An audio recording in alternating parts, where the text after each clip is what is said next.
Imagine someone handed you a magic credit card, and every single time you swiped it, instead of getting a terrifying bill at the end of the month, money magically appeared in your bank account. Sounds like an absolute financial illusion, right? But this is exactly how the top 1% of wealthy Americans operate every single day, using a secret that the traditional education system completely failed to teach you: the massive, life-changing difference between good debt and bad debt.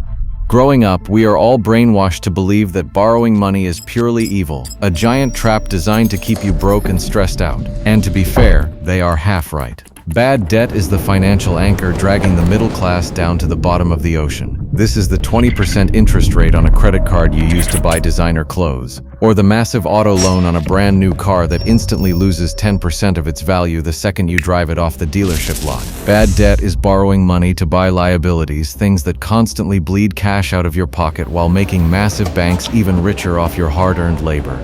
It is a system perfectly designed to keep you trapped in the rat race, endlessly chasing a paycheck just to maintain the illusion of a wealthy lifestyle. But here is the ultimate sleight of hand that the rich use to multiply their fortunes. They weaponize debt to buy assets.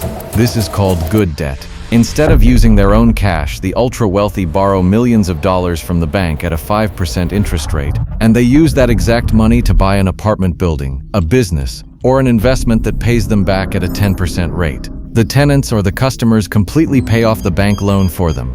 The asset grows in value over time, and they pocket the massive difference. It is the most powerful magic trick in modern finance, using other people's money to build your own financial empire. They don't fear debt, they respect its power and use it as a massive lever to accelerate their wealth. If you ever want to break the cycle of financial anxiety and actually build true wealth, you have to stop swiping your card for things that actively make you poorer, and start using leverage the exact way the wealthy do to forcefully buy back your time and secure your financial freedom.